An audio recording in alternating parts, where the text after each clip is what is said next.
nausea and want to throw up, and within 15 minutes, I have an appetite. I'm right in my kitchen, eating anything I possibly could. And,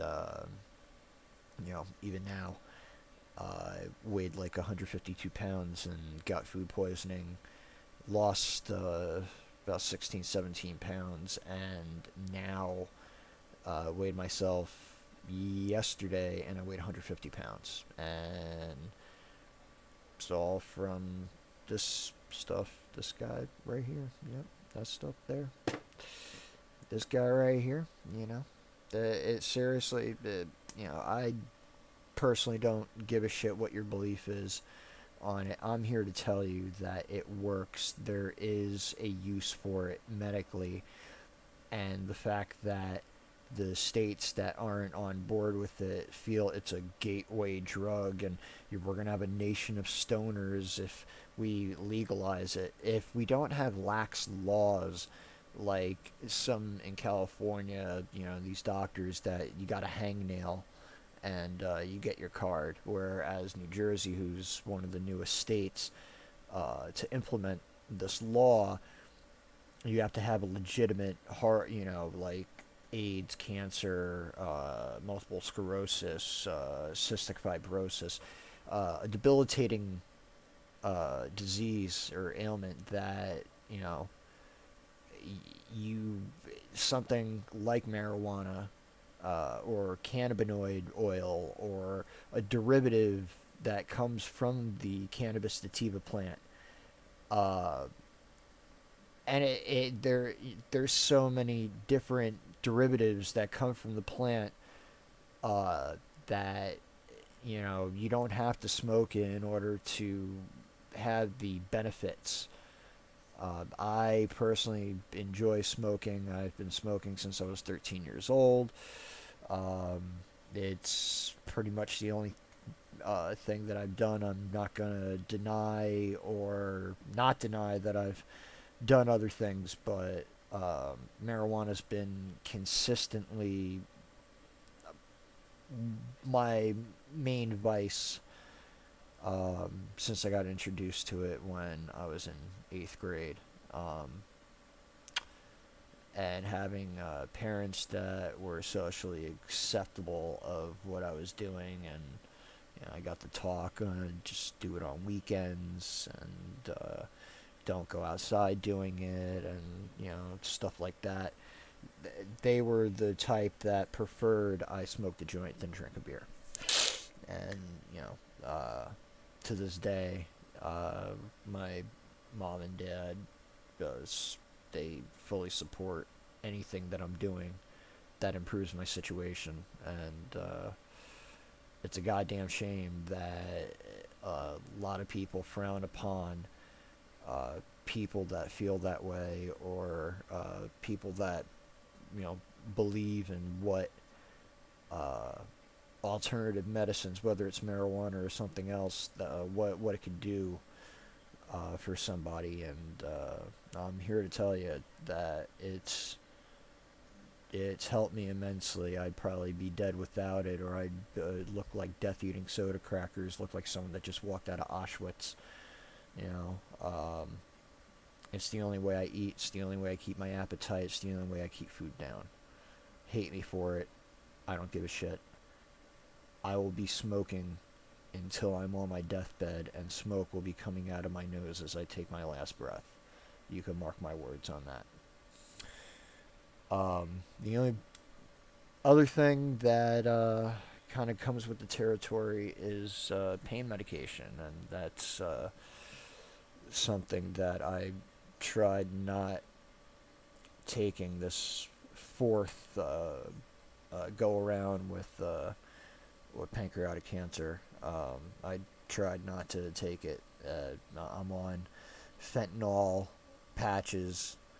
Fentanyl's 100 times stronger than morphine.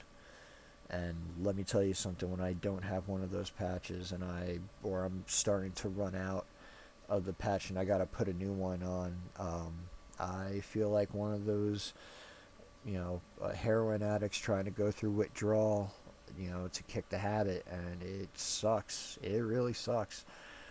Um, Anyway, I went about a month and a half, 2 months, not taking anything, and I had blackout pains, like just, I'd be looking and it's like a flash of like lightning in my eyes, and I know it's not raining, it's pretty sunny out, and the pain would just, wherever it came from, it would just, I'd black out, and you know, time and place for everything. And as much as I hate being on these patches or being on 30 milligram oxycodones, and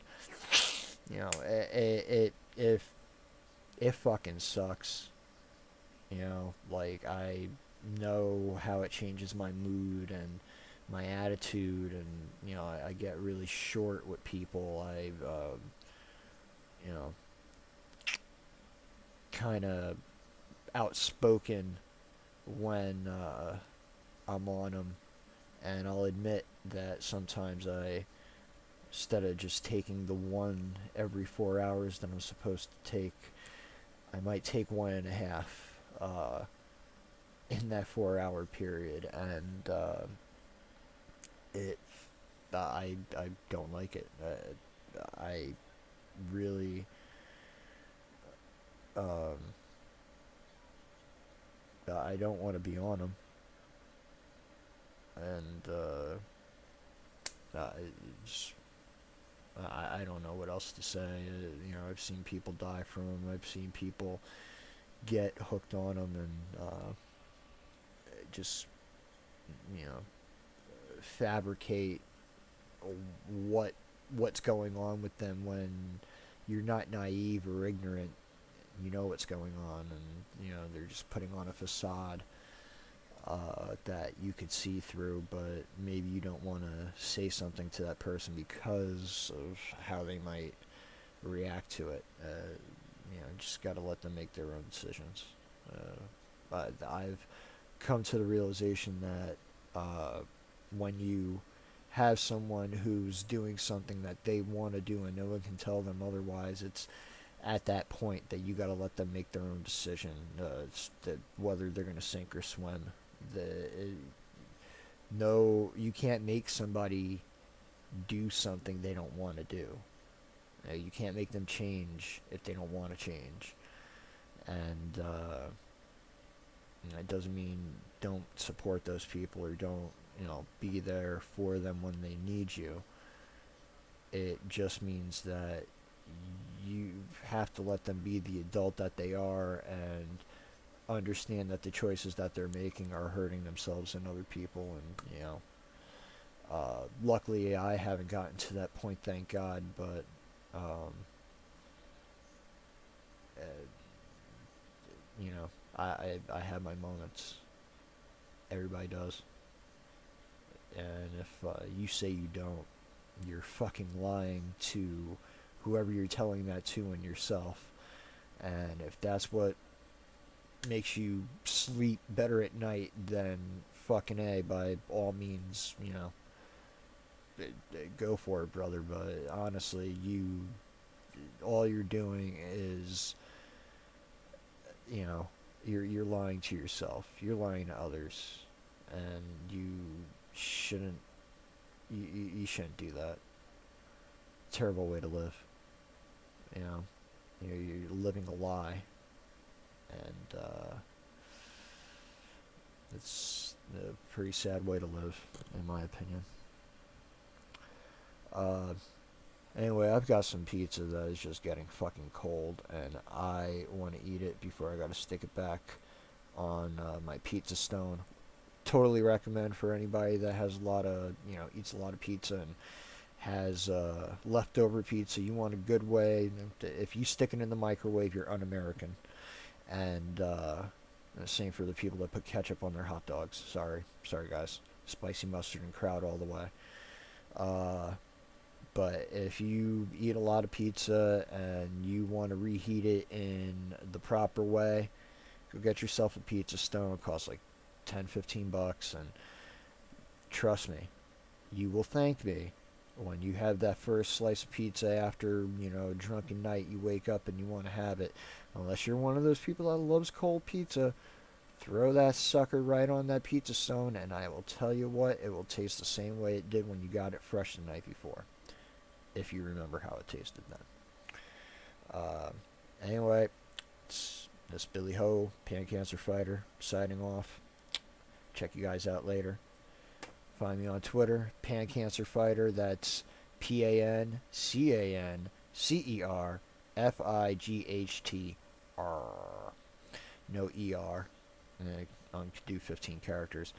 And my stupid ass is on Facebook too. And you could email me. I'm at bhoiler@gmail.com. And you guys got any questions, about cancer treatment shit and other stuff and whatever, just want to shoot the shit, give a brother a holler. I am here. Peace.